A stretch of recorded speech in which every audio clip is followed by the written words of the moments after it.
como siempre decimos en estos encuentros, la idea es juntarnos un ratito y entre amigos, fundamentalmente con el equipo del estudio y con algunos amigos del estudio también. Y hoy generalmente tenemos invitados especiales y sin perjuicio de que después la presentarán formalmente Laura. En mi caso personal, la persona que hoy tenemos realmente es una persona muy querida, más allá de lo que ella sabe a nivel profesional. Es alguien que la conozco desde hace muchos años, a su vez es muy cercana a alguien muy cercano mío, Eli Bilbao, así que nos une un cariño ahí entre los tres muy especial. Y nada, y Malala probablemente sea de las personas que más sepan la región, al menos del tema que vamos a hablar hoy.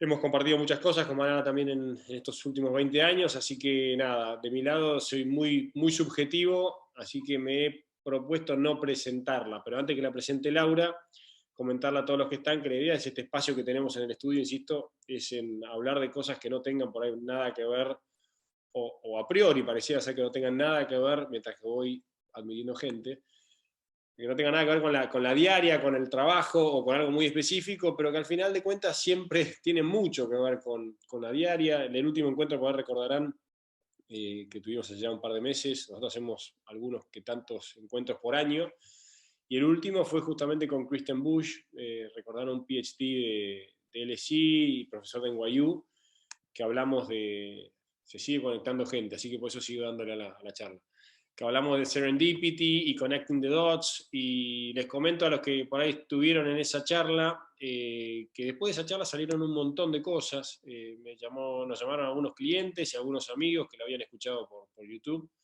y lo han contratado a Christian, y han aplicado, y algunos contaban los casos por los cuales habían aplicado la teoría del libro de Christian. Así que nada, ojalá que hoy también Malala, con su conocimiento y su calidez, nos deje también algo como para aplicar a partir de hoy, en nuestras vidas y en nuestro ejercicio de la profesión o donde nos toque. Bueno, por respeto a los que se han conectado temprano y antes de que agarre la batuta Malala, la queremos presentar formalmente a Malala. Laura, ¿querés presentarla a Malala Tinelli?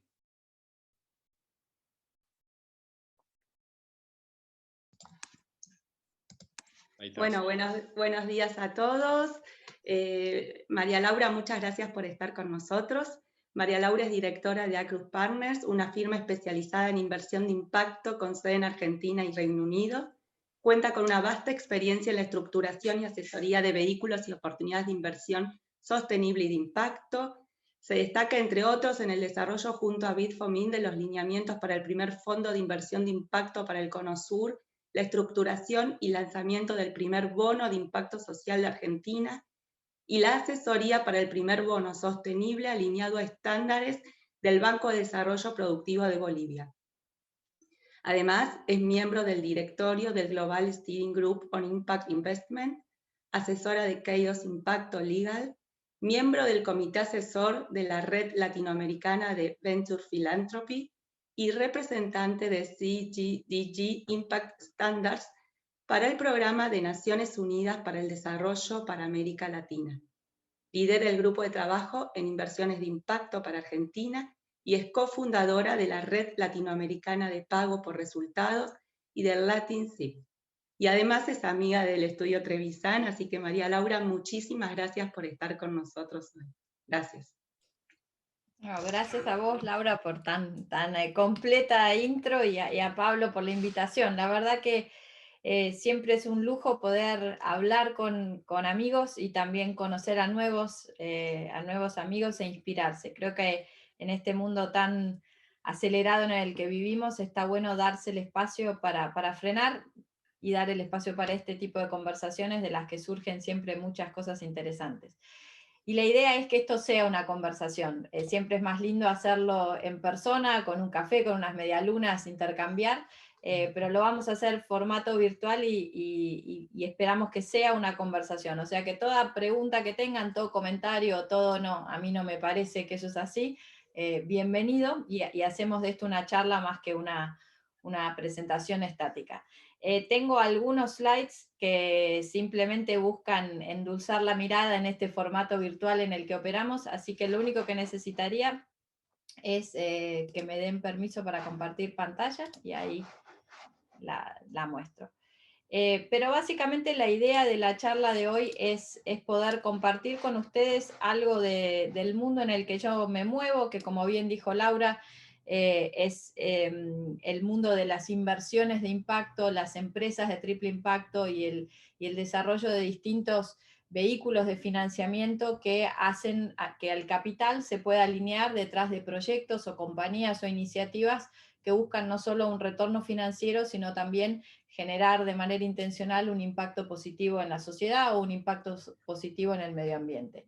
Pero esto que parece tan como filosófico y etéreo, en realidad es un sector y un mercado que está moviendo cada vez más millones de dólares y que viene presionado tanto de abajo hacia arriba como de arriba hacia abajo. Tanto el que estos inversores estén empezando a invertir con esta lógica, como que cada vez aparezcan más compañías que cuidan qué están haciendo con el medio ambiente y qué están haciendo con las comunidades donde operan.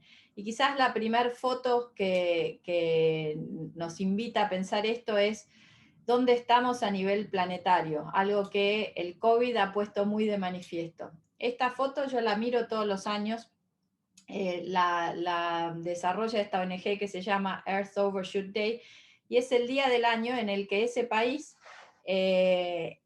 alcanza el consumo máximo de recursos según los límites planetarios. Los límites en el planeta Tierra, en donde habitamos, son finitos, y a la velocidad a la que estamos consumiendo esos recursos naturales y esos recursos tanto naturales como humanos, diría yo, tiene una fecha límite que está estimada en el caso de Argentina para el 2021 del 26 de junio. O sea, nos queda poco más de un mes para alcanzar el límite, y esto es uno de los llamados de atención que tanto individuos como consumidores, como empresas, como inversores, como reguladores están mirando muy de cerca, ¿no? Estamos llegando al límite. Si seguimos consumiendo de esta manera estos recursos finitos, mal podemos dejar algo a los que vienen detrás y mal podemos hacer que nuestras economías sean sostenibles en el mediano y largo plazo. La segunda foto que a mí me gusta siempre traer a colación, y esta foto va variando, es qué es lo que está pasando. O sea, esa foto de, bueno, estamos llegando al límite planetario, también va acompañada de, ya no da lo mismo como compañía operar de una manera o operar de otra.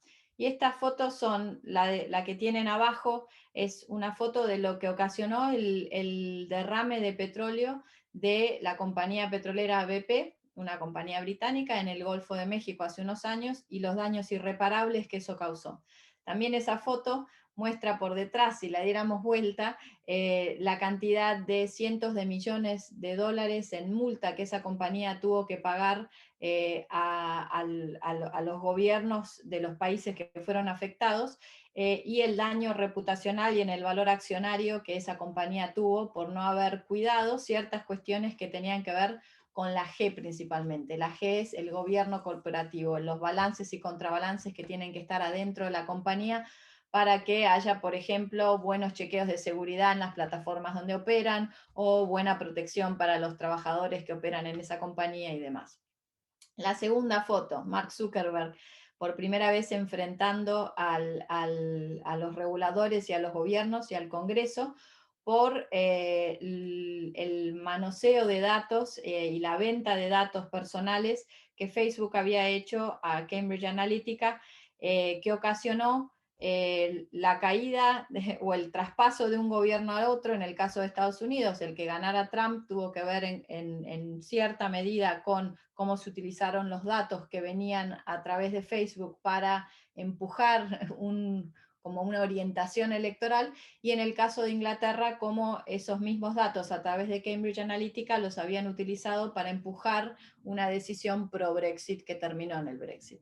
Entonces, hoy en día, bueno, la tercera foto es lo que está pasando con el Amazonas que se tala un promedio de una cancha de fútbol, se desmonta una cancha de fútbol por minuto, y que COVID y la cortina de humo creada por COVID en el caso de Brasil, por las declaraciones de Bolsonaro y demás, lo único que hizo fue acelerar esta deforestación. Podría poner múltiples fotos más, pero creo que van teniendo la idea de por qué hoy ya no da lo mismo. Todos somos en parte como reporteros y en parte activistas, porque todos tenemos un aparatito de estos, y cuando digo todos, digo los consumidores y los clientes de muchas de las compañías con las que trabajamos, con las que consumimos y demás. Y como muchos de estos consumidores, principalmente las nuevas generaciones que ya están ingresando con fuerza al mercado laboral y a la economía y a consumir, no les da lo mismo consumir de una manera o en compañías que están cuidando el medio ambiente, cuidando a las comunidades donde operan, cuidando a los empleados y cómo los contratan, cuidando sus cadenas de valor, cuidando si esa compañía está deforestando o no deforestando, o plantando aceite de palma para producir lo que sea que te vende, etcétera. Hace que hoy ignorar estas cuestiones para una compañía que quiere empezar a crecer sobre bases sólidas sea cada vez más difícil y en unos años casi que imposible. ¿Por qué?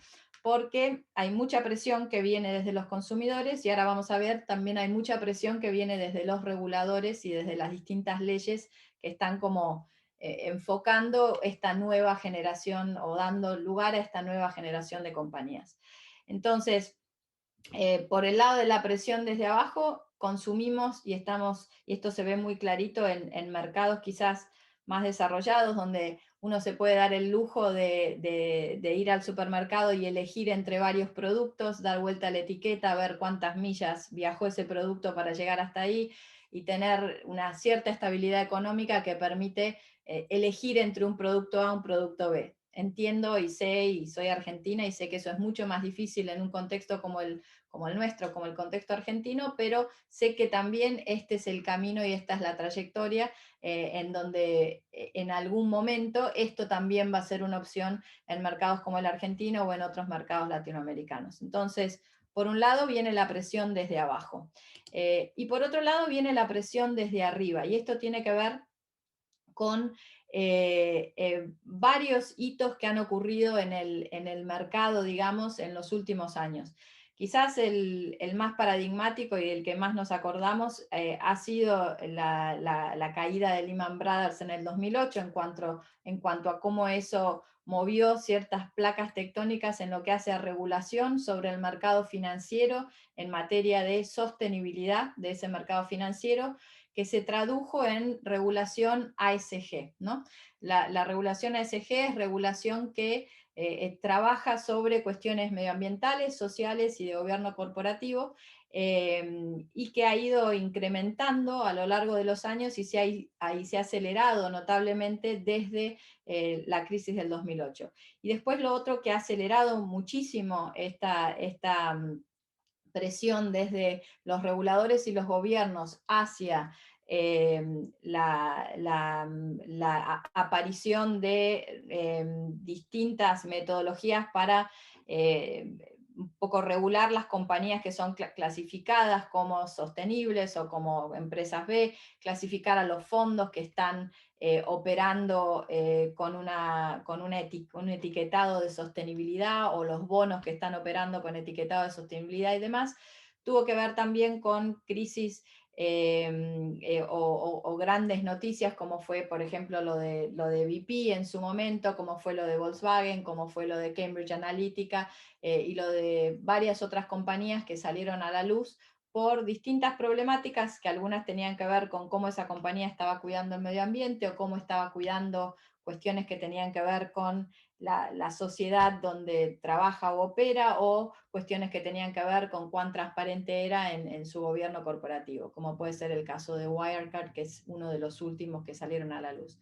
Entonces, si bien esta regulación tiene años formándose desde los 70 y desde cuando África tenía problemas relacionados al apartheid, y cómo distintos reguladores, distintos gobiernos, distintos fondos de inversión empiezan a manifestarse al respecto, lo que vemos es que desde los mediados de los 2000 y en especial después de la caída de Lehman Brothers y ahora con COVID, hay una gran aceleración de la cantidad de regulación que empieza a trabajar sobre estos temas y empieza a exigirlos.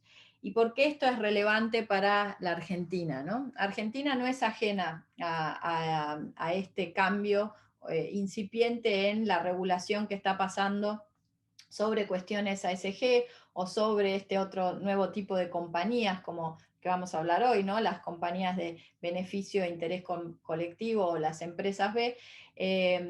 Es importante porque el cambio en la regulación genera un efecto cascada que si bien empieza por el sector financiero, después empieza a bajar con fuerza esa demanda hacia las compañías en las que esos inversores, fondos de inversión o inversores privados o inversores institucionales están eligiendo invertir. Y quizás lo más paradigmático de los últimos 10 años, yo diría que han sido como tres grandes cosas. La primera es el cambio en la definición del deber fiduciario de los dueños de activos a nivel internacional. Los grandes asset owners, ¿no? Los grandes dueños de activos a nivel internacional son los fondos de pensión. Hasta más o menos hace una década atrás, la definición del deber fiduciario para los administradores de capital y los fondos de pensión decía que su deber era maximizar el retorno para que esas futuras generaciones de pensionistas o para que sus fiduciantes recuperaran el capital que habían invertido con ellos. Pero eso empezó a cambiar y empezó a cambiar con fuerza después del 2008, más o menos, entre el 2005 y el 2008, para incluir dentro de la definición del deber fiduciario de los administradores de fondos y de los fondos de pensión, cuestiones de índole social y medioambiental y de transparencia en gobierno corporativo. Lo que hicieron fue relajar la definición y uno de los países pioneros en hacer esto fue el Reino Unido, para decir que la consideración de cuestiones ASG no estaba prohibida, era también parte de su rol fiduciario. Y eso lo que hizo fue abrir la puerta a que los fondos de pensión, sobre todo, pudieran empezar a exigir estos a sus administradores de fondos, y al exigirlo se genera este efecto cascada hacia abajo en que esos administradores de fondo empiezan a buscar compañías que tengan buenas credenciales con esto y empiezan a mirar estas cuestiones más de cerca cuando eligen sus portafolios, cuando eligen las compañías que van a invertir o no. Y también lo que eso facilitó fue una aceleración en cómo cada uno de los países y de las regiones del mundo empezó a desarrollar regulación en la materia. Fast forward al 2000, entre el 2015 y el 2020, lo que se vio fue que Europa, y si miramos un segundito más el mapa aquí, regiones como Europa, parte de Estados Unidos y Canadá y Australasia empezaron a pasar regulación en la materia. Y lo que ha hecho COVID, y un poquito antes de COVID, entre el 2019 y el 2020, es que parte de esta regulación empieza a materializarse en la práctica con requisitos muy formales de cómo un fondo que está etiquetado como sostenible o como de impacto tiene que empezar a reportar usando una taxonomía que está preestablecida, en este caso por la Comunidad Europea, que se llama el Sustainable Finance Disclosure Regulation, que entró en vigor en el 2020 y que cada año que pasa le van agregando como distintas piezas que hacen que la vara sea más alta de pasar, justamente para evitar que productos financieros etiquetados como sostenible no lo sean y estén vendiendo cualquier cosa al mercado. Lo que ha hecho COVID, que es el tercer granito para lo que hace a temas de regulación, es que ha no solo acelerado la implementación de esta regulación europea, la SFDR, sino que ha implantado en Europa esta idea de que la reconstrucción de las economías, y con Biden en Estados Unidos esto fue igual, tiene que ser una reconstrucción verde, ¿no? Así como después de la crisis del 29 se habló del New Deal, ahora se habla del New Green Deal. Entonces, la combinación de políticas de reconstrucción de las economías post-COVID, orientadas hacia la sustentabilidad, más la presión de la regulación que viene increciendo en distintos países del mundo a lo largo del tiempo, y la presión de Europa y el efecto de Europa sobre el ecosistema financiero global, hacen que hoy sea muy difícil ignorar que esto está pasando. Y uno podría decir, bueno, y a Argentina esto cómo llega, o a América Latina esto cómo llega, o a distintos países del África subsahariana esto cómo llega. Llega porque los fondos operan de manera global, y cualquier fondo que esté buscando inversiones en otras regiones va a generar este efecto cascada una vez más en demandar este tipo de datos, demandar este tipo de compañías que estén cumpliendo con estas consideraciones y que puedan probarlo de alguna manera para poder justificar a sus reguladores que están invirtiendo de acuerdo a la etiqueta. Entonces, todo este preámbulo para decir por qué es hoy relevante hablar de empresas de beneficio e interés colectivo. Y es principalmente porque hay demanda, y hay demanda que viene por el lado de los consumidores de bienes y servicios de esas empresas. Hay demanda por el lado también de los consumidores de productos financieros, que van a, entre elegir un producto que esté etiquetado sostenible y que esté cuidada esa etiqueta, y uno que no lo sea, van a elegir el sostenible. Y hay presión y demanda por parte de los reguladores y los gobiernos.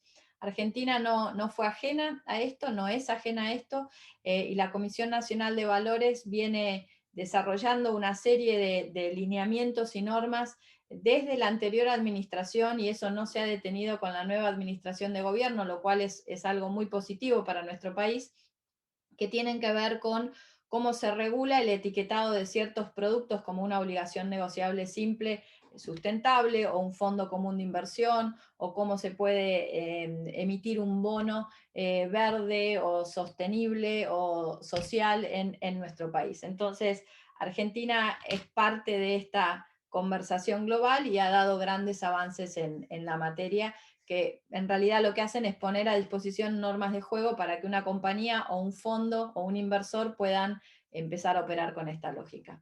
Entonces, muy rápidamente, cuando miramos este universo, ¿no? Y cómo este efecto cascada desde el sector financiero hacia las compañías, quiénes son estos inversores, hablamos de distintos tipos de inversor que van desde lo que se considera un inversor responsable a un inversor de impacto, mirando estas cuestiones ambientales, sociales y de buen gobierno corporativo usando 2 o 3 lentes. Un inversor responsable o sostenible va a mirar sus inversiones desde una perspectiva de riesgo y retorno, y en parte de ese análisis va a incorporar la consideración de cuestiones sociales, ambientales y de buen gobierno corporativo. Entonces, un inversor responsable lo va a mirar para mitigar el riesgo a perder plata por si ocurre un desastre medioambiental o un desastre social, y un inversor sostenible lo va a mirar, va a buscar dentro de su universo de potenciales inversiones, aquellas compañías que sean las mejor de su clase, ¿no? Las que tengan las mejores credenciales ambientales, sociales y de buen gobierno corporativo. Y un inversor de impacto pasa de esas 2 lentes, riesgo-retorno, a 3, riesgo, retorno e impacto. ¿Qué quiere decir esto? Que tiene que poder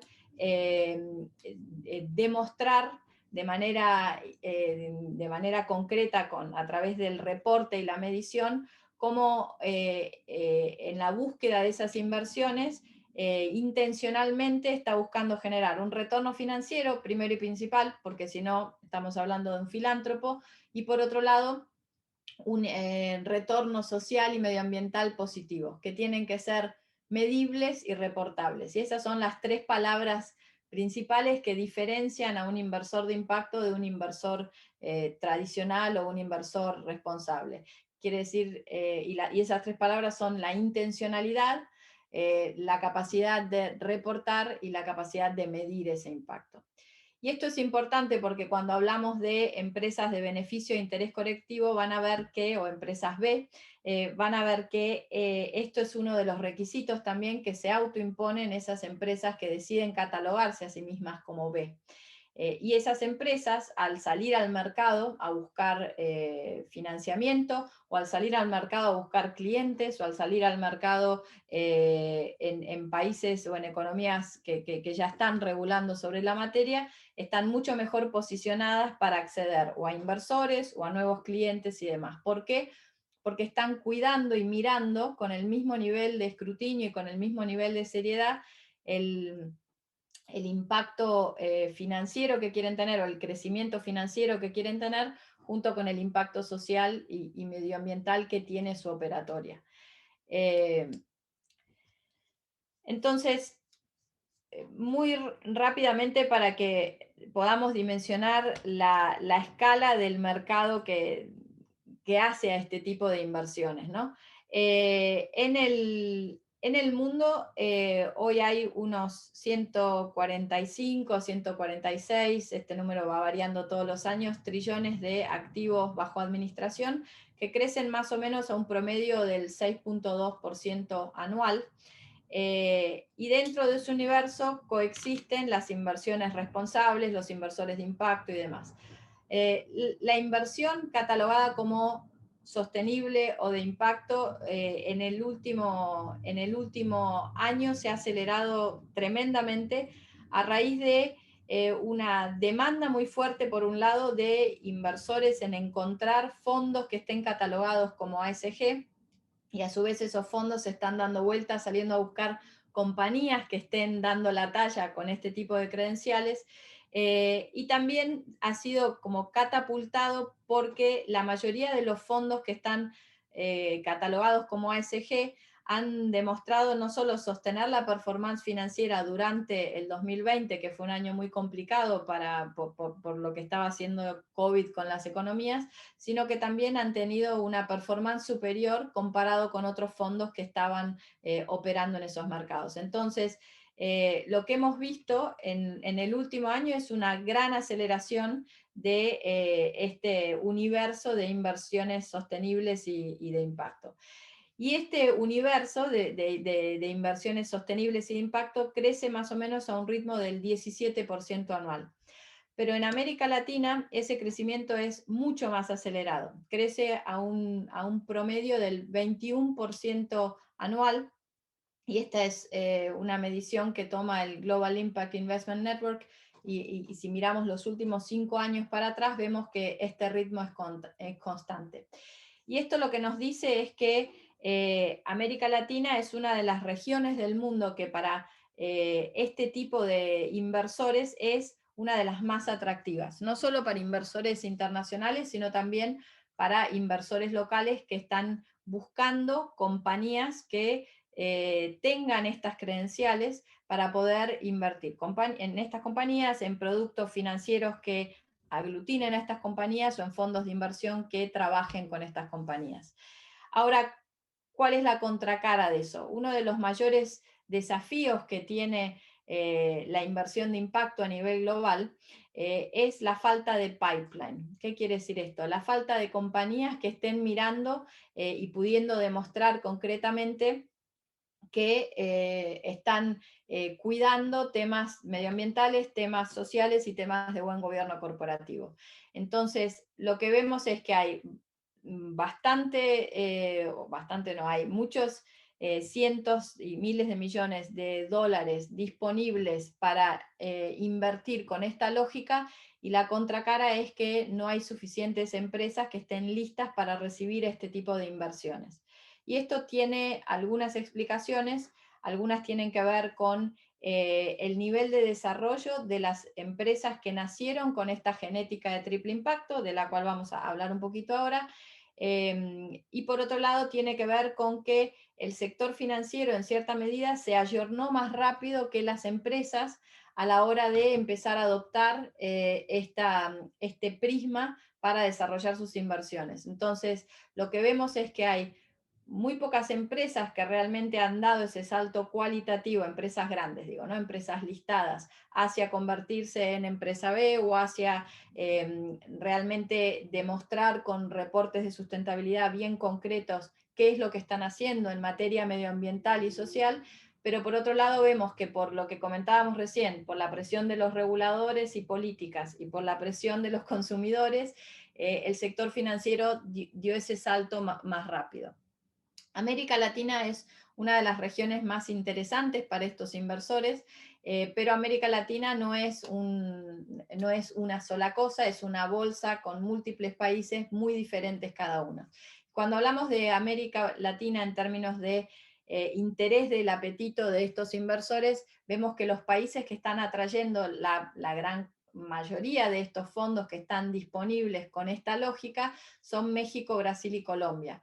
En un cuarto lugar entrarían Chile y Perú, y después hay un segundo grupo de países en donde se encuentra la Argentina, Uruguay, Paraguay, Bolivia y algunos otros, países centroamericanos, por ejemplo, que están todavía dando como los primeros pasos en terminar de desarrollar las condiciones para ser mercados atractivos. El caso de Argentina es paradigmático porque no hay condiciones de mercado en general, entonces es muy difícil que también puedas desarrollar un mercado con estas características, pero lo que sí vemos en el caso de Argentina es que hay cada vez más empresas que empiezan a interesarse por dar estos pasos para tener estas credenciales y convertirse en este nuevo modelo de compañía.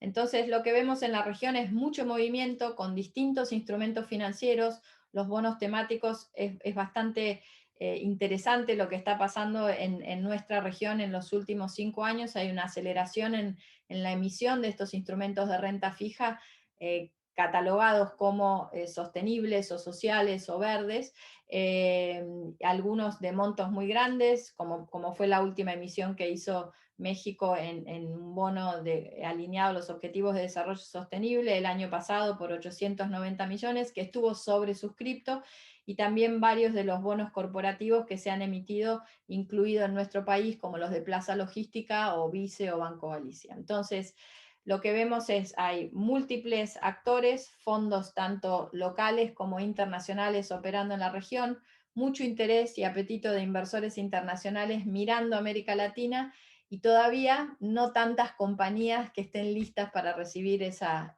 inversión. Entonces ahí hay una oportunidad inmensa para nuestra región. Todo esto para llegar a por qué está bueno empezar a pensar en compañías que adopten estos criterios, ¿no? Y por qué es necesario que lo hagan, y por qué esto representa una oportunidad. Por un lado, lo primero que hay que hacer es poder definir qué quiere decir ser una empresa B o una sociedad de beneficio e interés colectivo. Y aquí me detengo un segundo y pregunto si ustedes ya conocen de qué se trata, ¿no? De qué se tratan estas sociedades BIC o estas empresas B. Sí, yo estuve... En particular, sí, estamos al tanto, probablemente algunos más que otros, con lo cual te diría igualmente, estaría bueno una introducción de tu parte, no nuestra. Entiendo, por ejemplo, que el B-Lab, la pata sudamericana, está formalmente en Buenos Aires, independientemente, o en Argentina, independientemente que Argentina esté en un tercer grupo, que honestamente no sabía que era tan así. Y la ley de las sociedades BIC también es un proyecto que entiendo que en Colombia fue el primer país de Latinoamérica donde se sancionó, después de Estados Unidos y algún otro. Pero estaría bueno igualmente en tus palabras, Malala, más que en las nuestras, compartir el tema y para que la gente lo entienda mejor y no de nuestro lado. Perfecto. Entonces, lo primero que hay que tener en cuenta es que no necesariamente hace falta una ley para poder ser empresa B.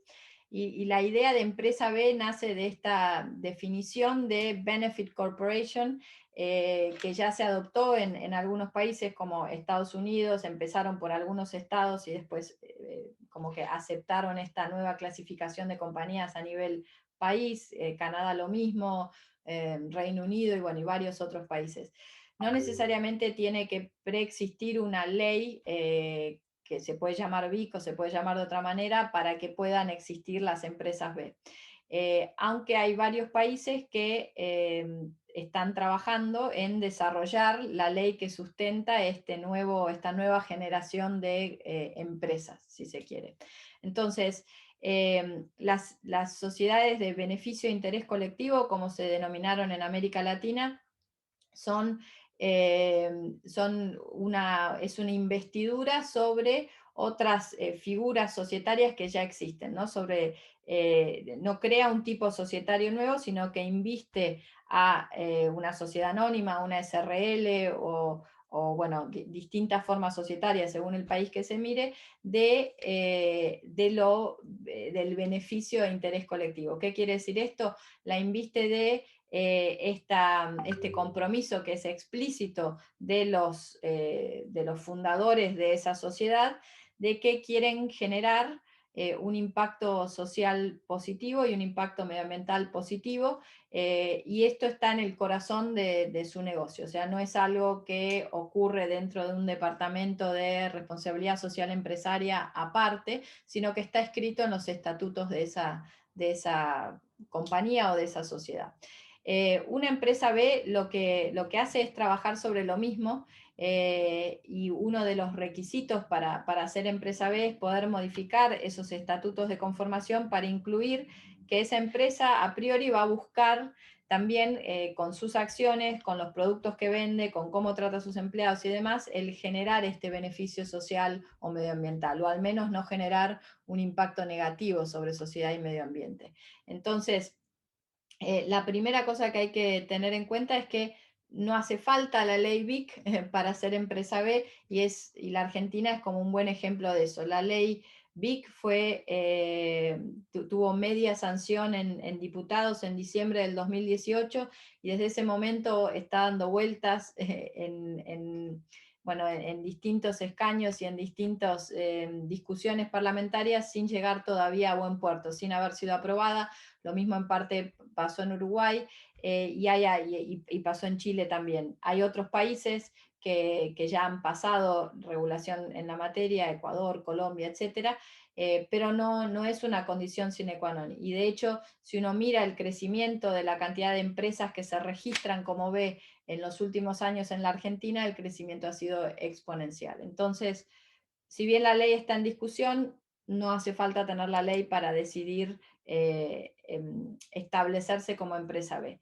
Y para hacer la distinción, un poco yo hice este mapita que explica qué es una cosa y la otra. Entonces, una empresa B, a diferencia de una sociedad BIC, la sociedad BIC inviste a la SRL o a la SA, etcétera, de este compromiso con el medio ambiente y con la sociedad. Pero la empresa B lo que hace es un proceso de certificación a través de una herramienta que es la evaluación de impacto B, que sale de este spin-off que está dentro del ecosistema B, que se llama Mide lo que importa, y es una herramienta que es gratuita de utilizar, que en realidad, si uno quiere jugar con la herramienta, ver dónde está la compañía, y ver si alcanzaría el puntaje mínimo que tiene que alcanzar para poder certificarse B, lo puede hacer, y es una herramienta que está a disposición. Es ultra didáctica y se basa en otras taxonomías de métricas de impacto y otras taxonomías que ya preexistían a Sistema B internacional como lo conocemos hoy. Estas taxonomías están súper avaladas por el mercado a nivel internacional. Una es el IRIS Plus, esa es una de las taxonomías que usan, y la otra información que corre por detrás de cómo una empresa B se va a certificar, son los Objetivos de Desarrollo Sostenible que están impulsados por las Naciones Unidas. Entonces, estas dos metodologías combinadas, junto con toda una serie de herramientas puestas a disposición a través de una plataforma electrónica, hacen que el poder utilizar la herramienta sea muy fácil. Entonces, lo primero que tienen que tener en cuenta es que para ser empresa B, lo que se les está pidiendo es que se certifiquen. Y el proceso de certificación empieza con registrar la compañía en esta plataforma y ver cómo da el puntaje, según lo que esa compañía hace, si vende bienes o si vende servicios, qué tipo de compañía es, cuántos empleados tiene, dónde opera y demás.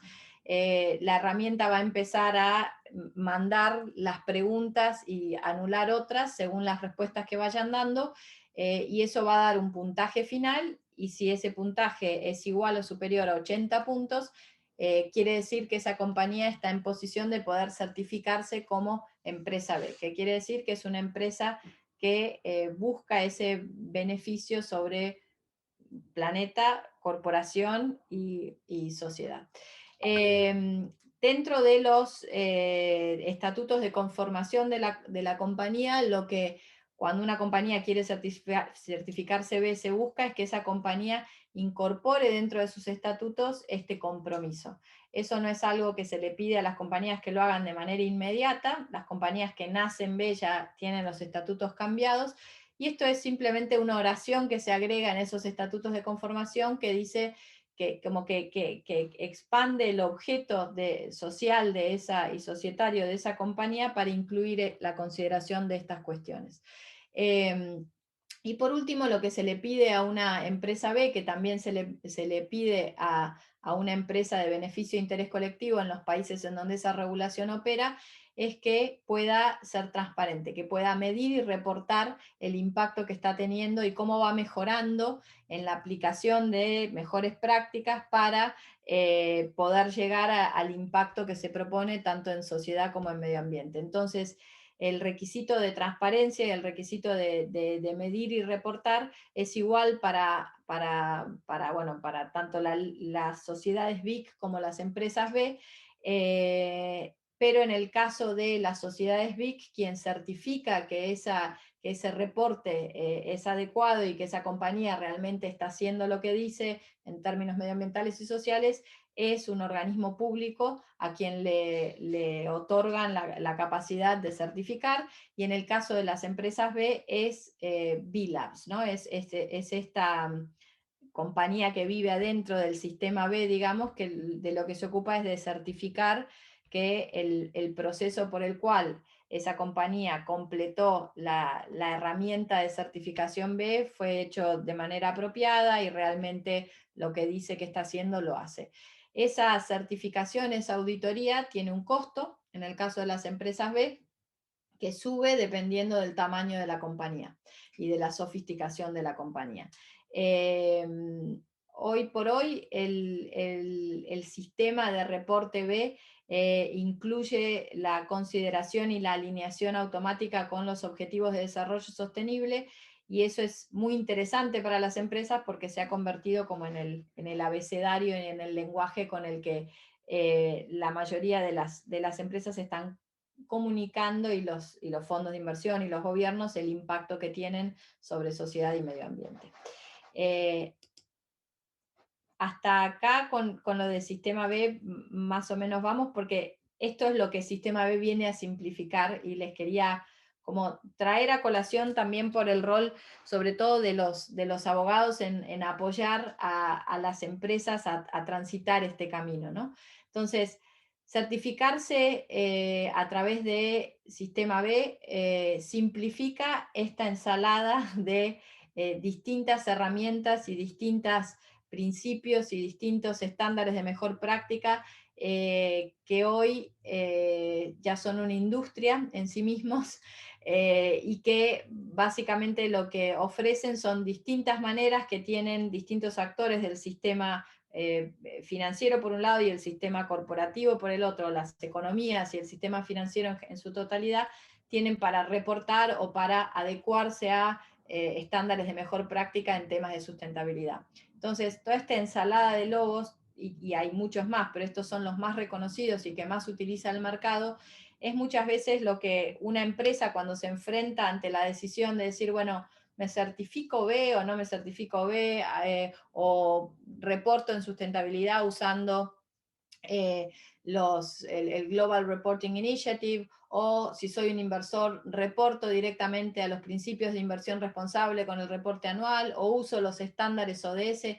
Es realmente confuso, es realmente una de las falencias que tiene este sector, y en donde también los reguladores están empezando a operar para decir, bueno, basta, no pueden aparecer tantas iniciativas a la vez, es confuso para el mercado, y esto permite a que muchos vendan gato por liebre, ¿no? Digan una cosa y hagan otra. Y es ahí donde la herramienta de Sistema B, que ahora se llama SDG Action Manager, ¿no? Porque viene alineado a los ODS, ha simplificado tremendamente esto, ha simplificado la capacidad que puede tener una empresa pyme, chiquita, familiar, local en Argentina, a empezar a transitar este camino hacia la sustentabilidad, así también como una empresa grande como puede ser Danone o como puede ser Mercado Libre o como pueden ser otras. Entonces, la belleza, entre comillas, de Sistema B, si bien no es una metodología perfecta, es una metodología y un sistema que ha realmente simplificado la tarea de empezar a transitar el camino y ha encontrado la manera de acompañar a los usuarios de ese estándar y de ese sello, el sello B, en el camino hacia tener mejores prácticas en temas de sustentabilidad, tanto social como medioambiental. Hoy por hoy el sello B es uno de los sellos que más vende, y esto es importante a tener en cuenta. Y es uno de los sellos que más vende porque el mercado mismo, tanto los consumidores como los reguladores, como los pares, ¿no? Dentro del sector corporativo o dentro del sector financiero, ven ese sello como un sello que añade valor y que es una garantía de calidad en ciertos ámbitos, en temas de sustentabilidad medioambiental o en temas de compromiso social. Ahí es donde es uno de los como mayores agregadores de valor, si se quiere, dentro de mercados tanto desarrollados como emergentes. Y en el caso de la Argentina ha sido uno de las fuerzas que más han congregado a distintos actores del mercado y lo han hecho de manera muy eficiente y realmente han simplificado una tarea que, como les mostraba recién en esa imagen, de otra manera sería muy cara, muy compleja y muy inalcanzable para muchas de las compañías que lo quieren usar.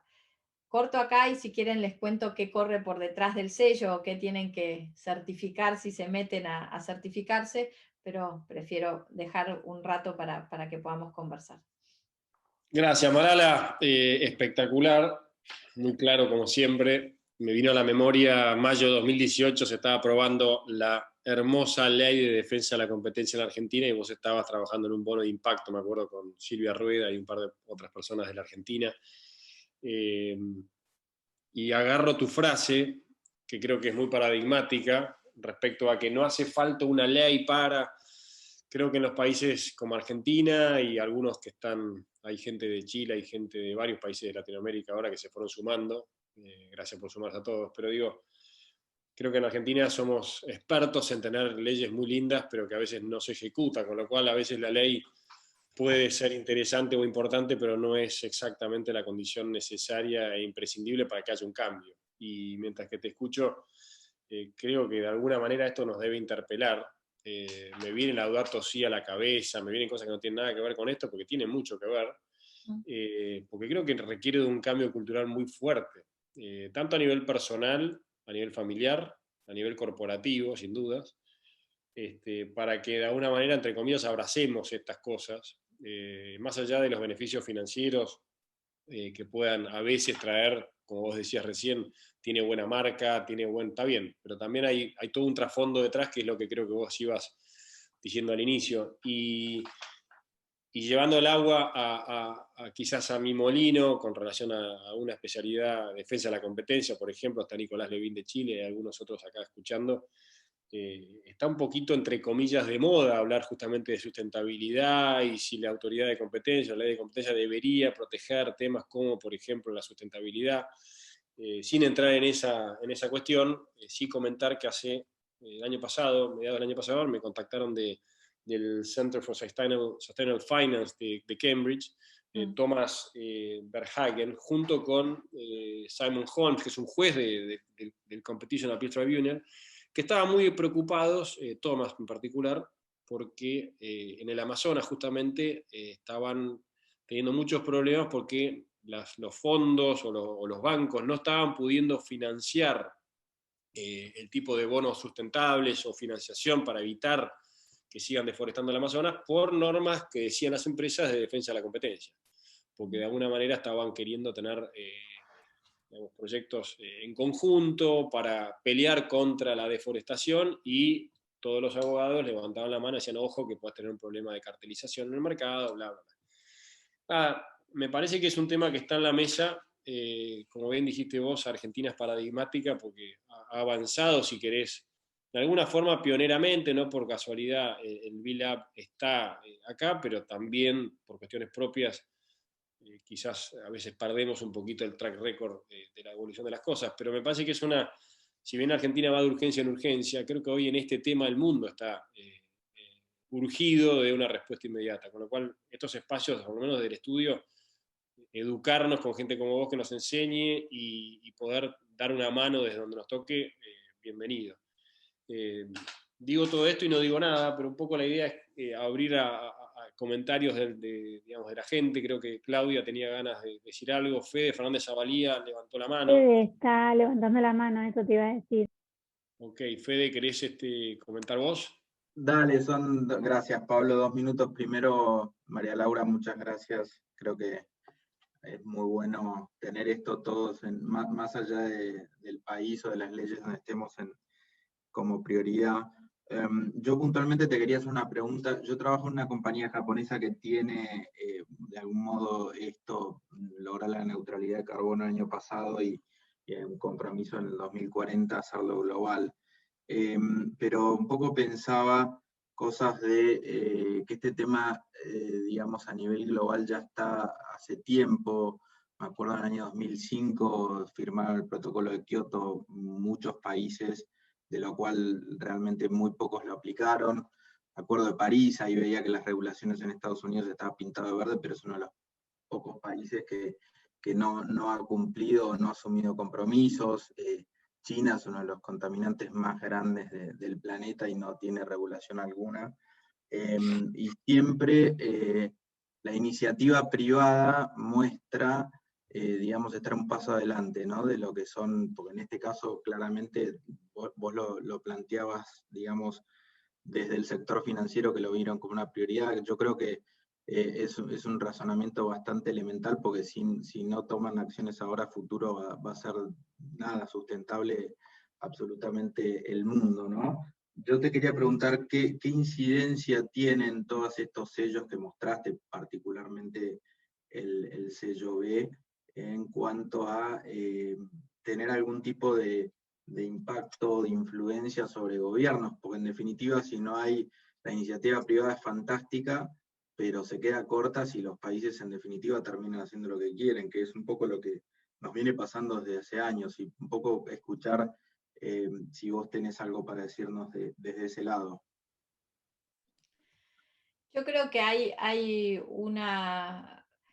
A ver, como decía Pablo recién, hay países que tienen, si uno les mira la regulación, Chile es un caso, Uruguay es un caso, Argentina es un caso, tienen un montón de regulación escrita, no necesariamente clasificada como esto es regulación ASG o estos son lineamientos de sustentabilidad, pero tienen regulación muy buena, redactada, pero no implementada. Y la regulación está por lo general redactada para cuidar temas de sostenibilidad medioambiental, para todo lo que son empresas que se dedican a la explotación de ciertos recursos o commodities que son finitos para ese país.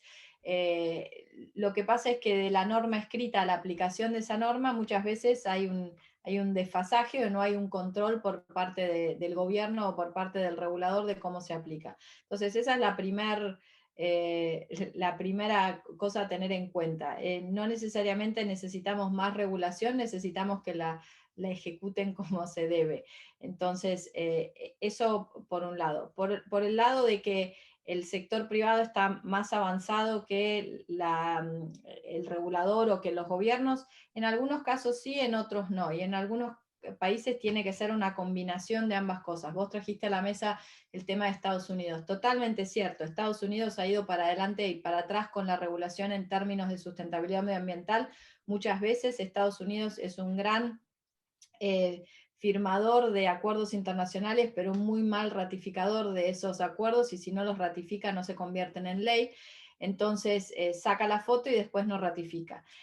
Con Biden eso está empezando a cambiar y lo que vamos a ver es como una movida más fuerte desde el gobierno que se va a traducir en financiamiento hacia este tipo de compañías y el desarrollo de proyectos de este tipo en esta como reactivación económica que quieren dar en Estados Unidos orientada hacia la sustentabilidad.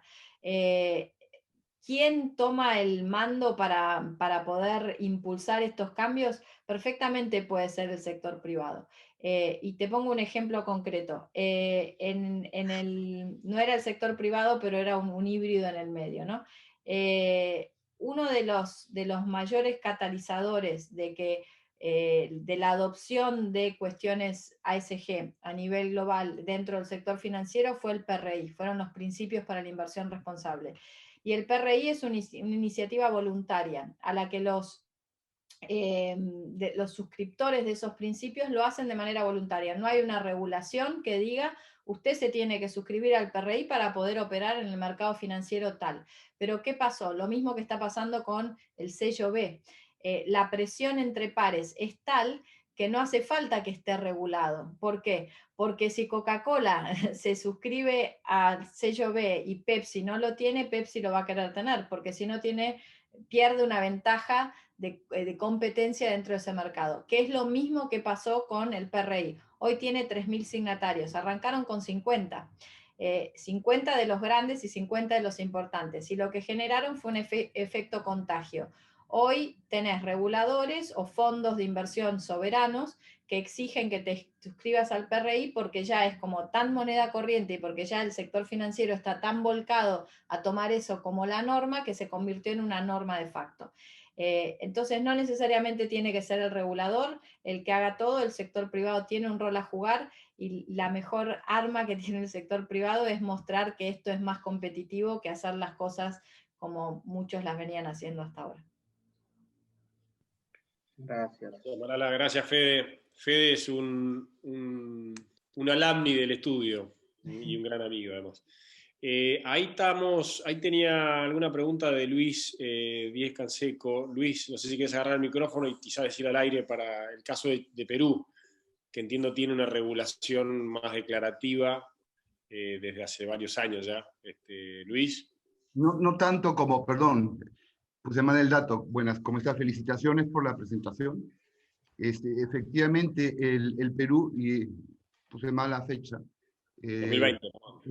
En noviembre del 2020, el Perú adoptó esta ley que, por cierto, es más que bienvenida, que es la Ley de Sociedad de Beneficio e Interés Colectivo, lo que llaman Ley de Sociedad BIC, que hasta ahora, lamentablemente, y a pesar de que he venido investigando, no ha sido reglamentada. Bueno, me imagino que el Ministerio de Economía y Finanzas, como siempre, va a ponerle trabas a este tipo de iniciativas. Es una norma que yo la veo un poquito declarativa, y ahora les voy a explicar mi experiencia, pero el hecho de que sea declarativa no significa que sea un buen punto de partida para este tipo de iniciativas. O sea, yo creo que hay que comenzar por algo y hay que felicitarlo, ¿no? Pero mi preocupación parte por un par de experiencias prácticas. Les voy a explicar. La ley señala que la autoridad de competencia, en el caso peruano el INDECOPI, acá puede sancionar a aquellas personas que se hayan adecuado a la norma y que hayan declarado que son sociedades BIC, que impone un conjunto de obligaciones que están justamente en línea con lo que nos han expuesto hace un rato, pero por otro lado no da ningún tipo de beneficio, incentivo, etcétera, etcétera, para que las empresas tiendan a adecuarse a este sistema, salvo que puedan poner su figurita de buen gobierno corporativo o que puedan poner su señal de que nosotros somos empresas vinculadas con lo que hoy día se llama stakeholders capitalism, ¿no? A diferencia del shareholders capitalism, lo cual me parece muy bien, por cierto. Pero el tema está que, por lo menos en tres empresas que se acercaron a mi despacho para debatir este tema que les parecía muy interesante, cuando les dijimos, bueno, no les da ningún incentivo, salvo una buena imagen como empresa, o conseguir su sello, nos dijeron, qué interesante, muy bien, y ahí quedó la historia. Entonces, yo pregunto, en países como los nuestros, o sea, me refiero a América Latina en general, donde las empresas no son muy propositivas, o por lo menos muchas no son muy propositivas para este tipo de iniciativas, salvo que haya algo a cambio, la zanahoria, yo pregunto, y lo he tratado de investigar, si es que sería conveniente que pudiera manejarse, considerarse, evaluarse el tema de incentivos que no sean solamente declarativos, que pudieran servir para promover este tipo de iniciativas que, por cierto, me parecen fabulosas, ¿no? Muchísimas gracias. Y perdonen si es que estoy siendo un poquito escéptico, pero les digo, o sea, yo fui el primero en valorar esta norma, saqué un post y lo publiqué en ¿cómo se llama?, en 2 periódicos, bienvenidos, los vi, pero ahí quedó. O sea, 3 empresas nos llamaron para decir, qué bien, esto que nos da cambio, le dijimos nada, salvo una linda declaración, ya, y ahí se quedó la historia. Entonces yo pregunto, nosotros los latinoamericanos que somos tan especiales, por usar alguna palabra, ¿qué movimiento o qué tipo de gestión o qué tipo de alcance podemos darle para convencer a clientes de que tienen que moverse en esa dirección? Disculpen y muchas gracias. No, por favor, Luis, creo que es muy pertinente tu comentario.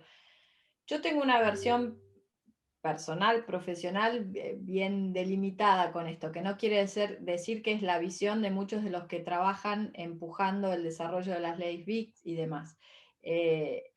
Yo creo que en el caso de América Latina, el movimiento B, las empresas B, la certificación B, ha tomado un impulso mucho más rápido y mucho mayor y mucho más coordinado que los impulsos espasmódicos que las propuestas de sacar una ley BIC al mercado han tenido en los distintos países, que se han visto entreveradas por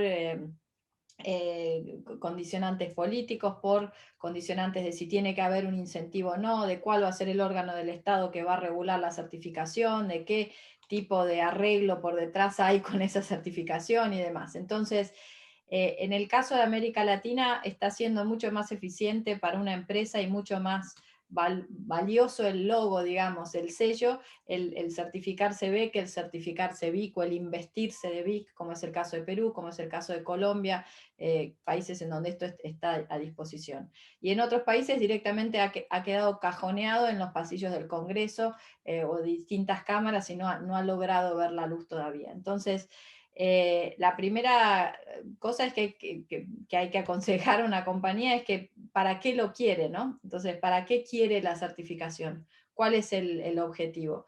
Yo no estoy a favor del incentivo financiero para que una empresa se certifique B, porque va en contra de por qué se está certificando. Si tiene que, para que un Estado ponga un incentivo financiero, por ejemplo, una quita impositiva, para que una empresa se registre B, está contradiciendo el por qué harías que una empresa se registre como de beneficio e interés colectivo. Si le tenés que poner un incentivo para que se fije en el medio ambiente o la sociedad, si sos el gobierno, pone una restricción o implementar las normas que ya tenés escritas. Entonces, mi visión en lo personal es que no necesariamente hace falta más regulación, hace falta que si el Estado quiere promover que las compañías se comporten de esta manera, ejecute la regulación que ya tiene escrita y que tiene abundante en la mayoría de los países de América Latina. El tema de el incentivo financiero en otros países, en mercados más desarrollados, no se puso un incentivo financiero para desarrollar empresas B. Se han puesto incentivos financieros y fiscales principalmente para el desarrollo del emprendedorismo en ciertos sectores de la economía, muchos de los cuales tienen un impacto social o medioambiental positivo. Por ejemplo, y América Latina no ha estado exenta de esto, incentivos hacia el desarrollo de proyectos o compañías que trabajen sobre energías renovables. Bueno, eso es más inteligente como Estado porque te desarrolla todo un sector de la economía, te desarrolla empleo y demás, que poner un incentivo a que una empresa cambie los estatutos de conformación y se comporte de una manera más considerada o coherente con el medio ambiente y la sociedad.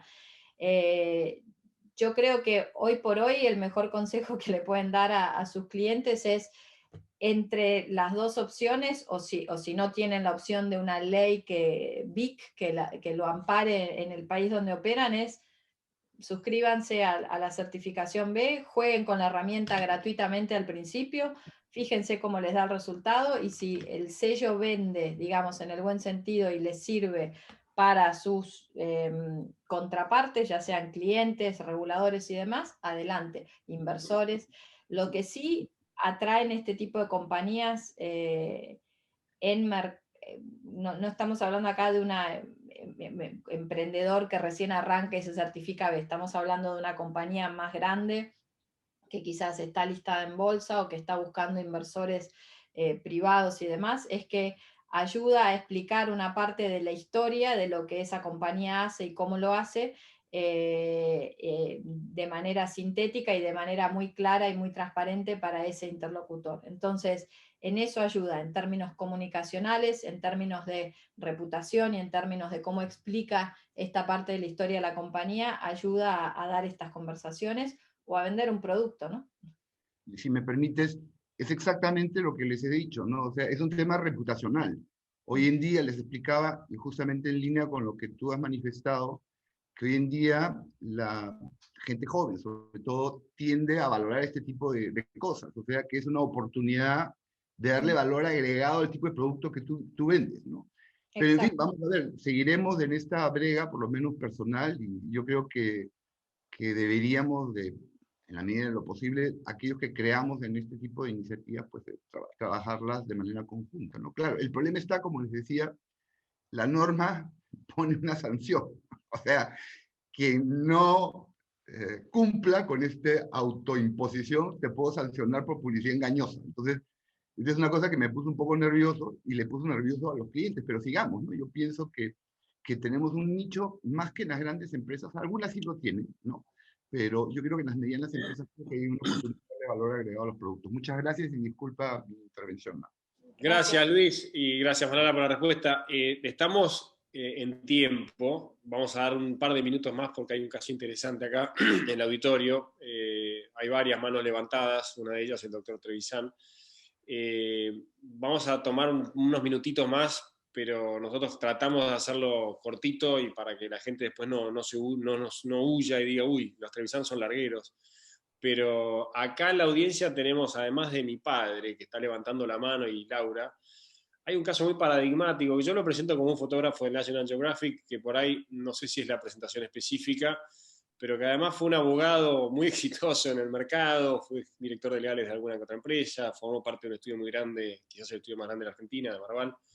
Pero me interesaría escucharlo a Tomás Thibot, que está ahí con sus barbas en remojo y se sacó el traje y hoy está, que también paso el chivo, los invito a seguirlo en las redes porque tiene las fotos más lindas, creo yo, de la Patagonia y de los videos más interesantes, no solamente de la Patagonia, sino hasta de los árboles en Buenos Aires. Tomás, ¿vos querés preguntar algo o comentar algo? Bueno, primero que nada, buen día a todos, gracias por la introducción, Pablo.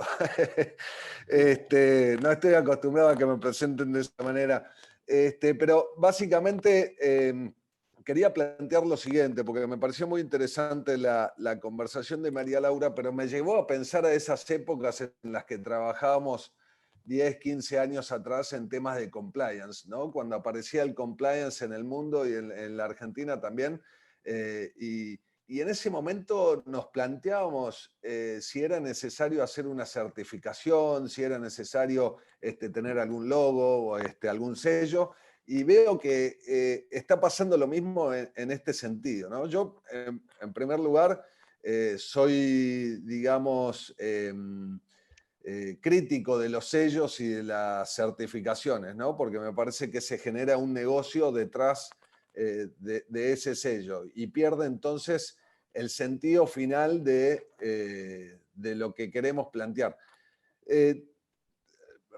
O sea, yo lo que creo es que en el futuro esto de empresa B, no sé si va a ser necesario el sello, porque las generaciones que están viniendo ahora y que van a empezar a crear empresas o emprendimientos, sin ir a empresas grandes, sino cualquier emprendimiento, ya la está empezando a pensar con un propósito y ni que hablar de la sustentabilidad. Entonces, yo creo que empresa B o el sello empresa B es algo que nace ahora o que nació hace unos años, que va a seguir teniendo un beneficio en este momento que estamos en continuo cambio, pero en algún momento todos vamos a ser empresa B de alguna manera, creo yo que es el futuro que nos espera. Y bueno, siempre habrá lugar para los que no cumplan, ¿no? Siempre estuvieron los que no cumplieron y siempre van a seguir estando. Pero quería tener un poco la visión de María Laura respecto al futuro, de cómo ve esto de empresa B y si ve que es algo momentáneo lo del sello, pero que en realidad todas las empresas van a tender a seguir estos propósitos, estos lineamientos sin necesidad de tener el sello. Y si bien hoy es la ventaja competitiva, que en algún momento también lo planteábamos en compliance, dejaría de ser en algún momento ventaja competitiva para convertirse en es lo que es el deber ser, ¿no? Coincido 100%. Yo siempre digo que mi trabajo es quedarme sin trabajo. Si en 10 años seguimos hablando de impacto, de la sustentabilidad, tenemos que hablar de inversión y compañía. E inversión y compañía tiene que ser signo igual a que esa organización va a estar como haciendo bien las cosas en términos medioambientales y haciendo bien las cosas con los empleados con los que trabaja, las comunidades donde opera y los clientes a los que les vende, qué les está vendiendo y cuán bueno o malo es eso para ellos. Entonces, lo que ha hecho Sistema B, y lo ha hecho muy bien, es instalar el tema, así como el PRI hizo muy bien la labor de instalar el tema de cuestiones ASG en el sector financiero. Y creo que el que se convierta en la norma y no la excepción, y que lleguemos a ese momento en donde los sellos ya dejen de valer, porque ya eso es la norma, y entonces ya cae de maduro que estás cuidando estas cuestiones, era necesario el marketing, era necesario la pieza de comunicación, era necesario el empuje en las cámaras de diputados, era necesario instalar el tema en los medios de comunicación y era necesaria generar la competencia que hace que entre pares quieran el sello. Que el sello después desaparezca sería en realidad una medida de éxito.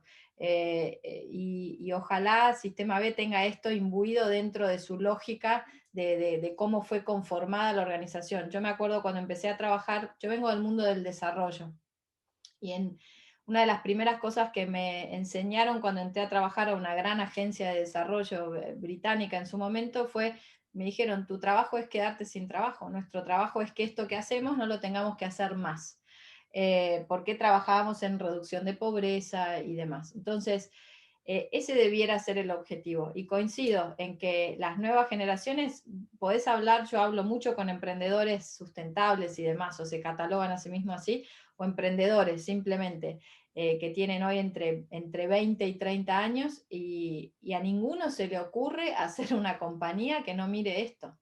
Entonces, esto llegó para quedarse. Si hoy se llama B y eso sirve, hay que usarlo. Y si mañana no hace falta más, bienvenido. Ojalá no haga falta más. Y no haga falta más hablar de inversión de impacto. Cuando hablemos de inversión, hablemos de que se cuidan estas cosas. Creo que da esto lugar a una discusión más larga y más filosófica, pero muy interesante, que algunos economistas como Mariana Mazzucato y otros están dando, y tiene que ver con cómo cuando las compañías se creaban antes, se creaban con esta lógica, ¿no? Mi abuelo trabajaba en Siam Ditela, en Siam, y la compañía cuidaba a sus empleados, y la gente se quería quedar en la compañía, o se quedaba en la compañía hasta que se jubilaba, y la compañía hacía productos que eran bienes durables, porque el objetivo no era venderte cosas que a los 5 años tenían una obsolescencia programada.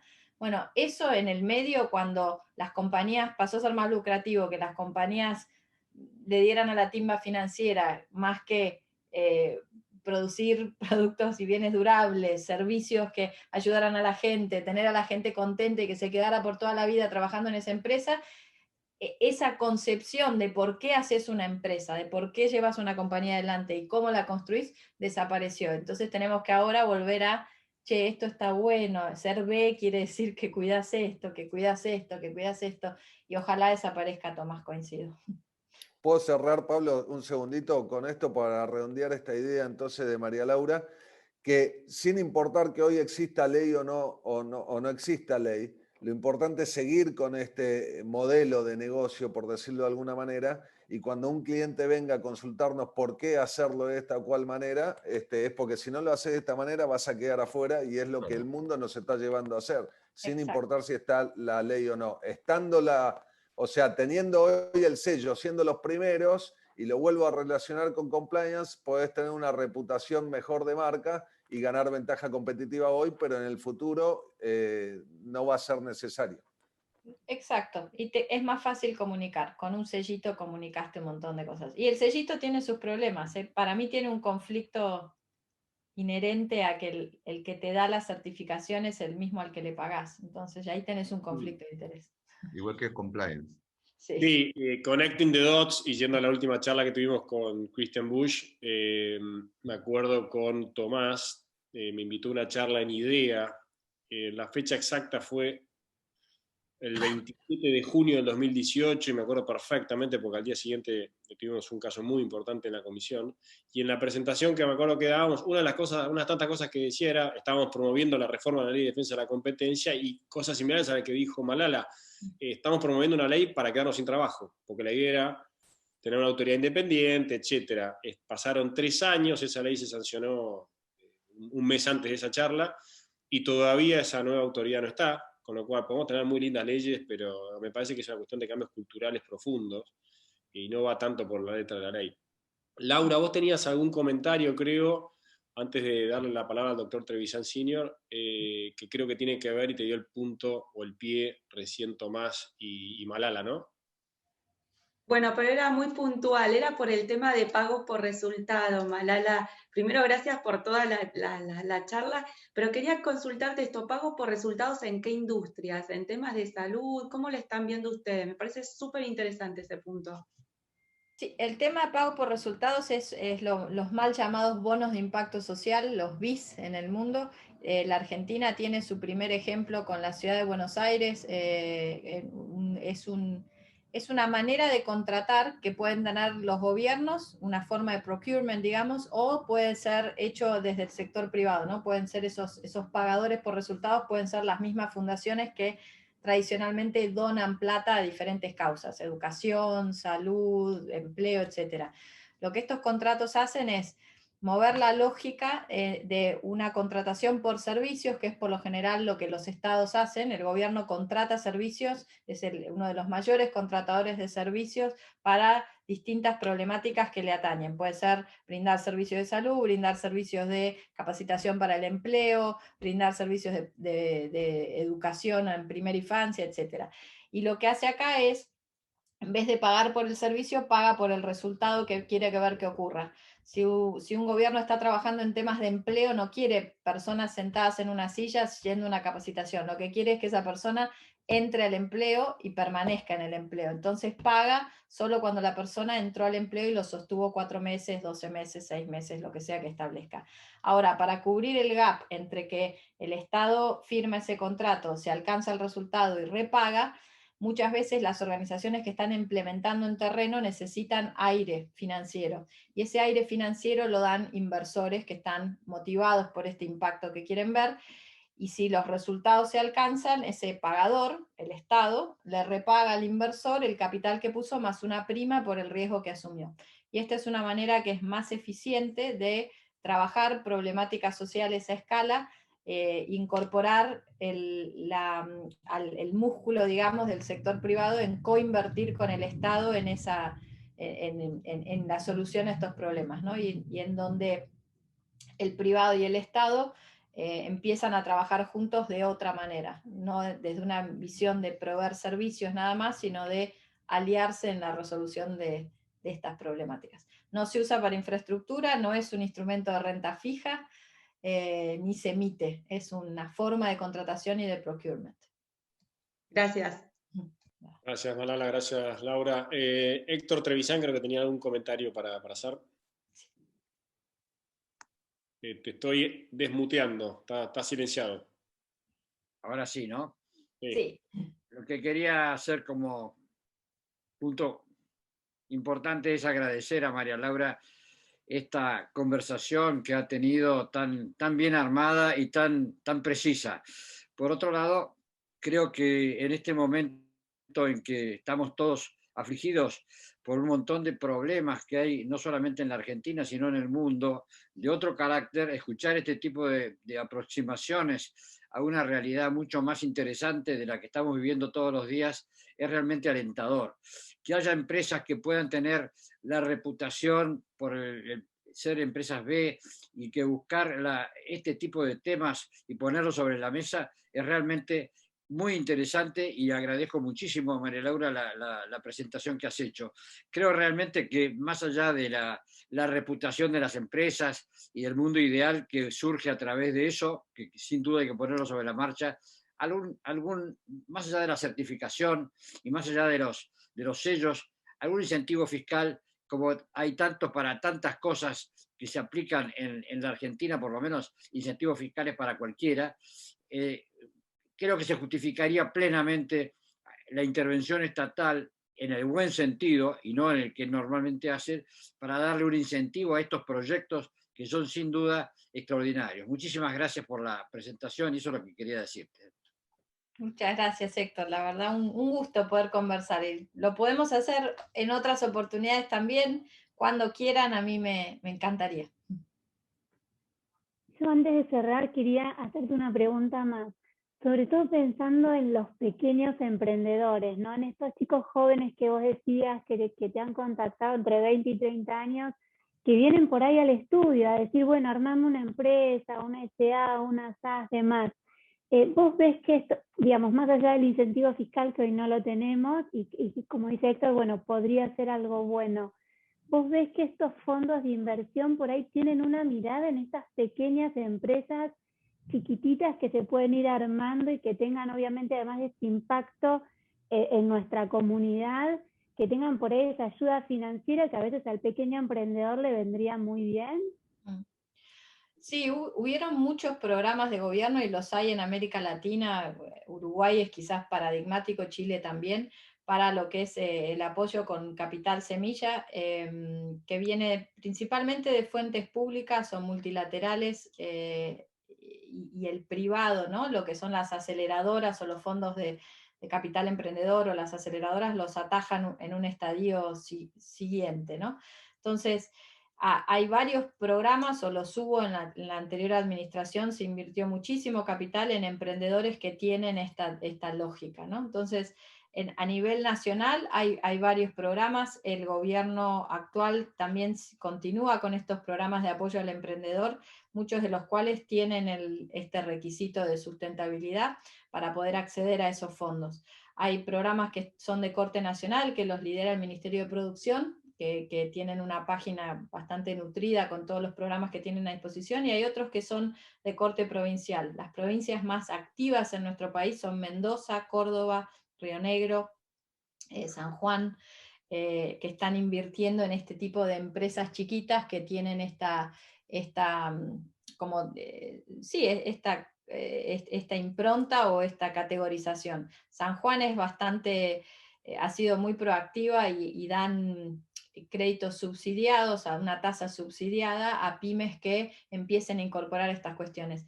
A mi criterio, en la Argentina, la manera de mover el amperímetro en lo que hace a esta generación de compañías que traigan esta impronta es trabajar fuerte sobre el segmento pyme.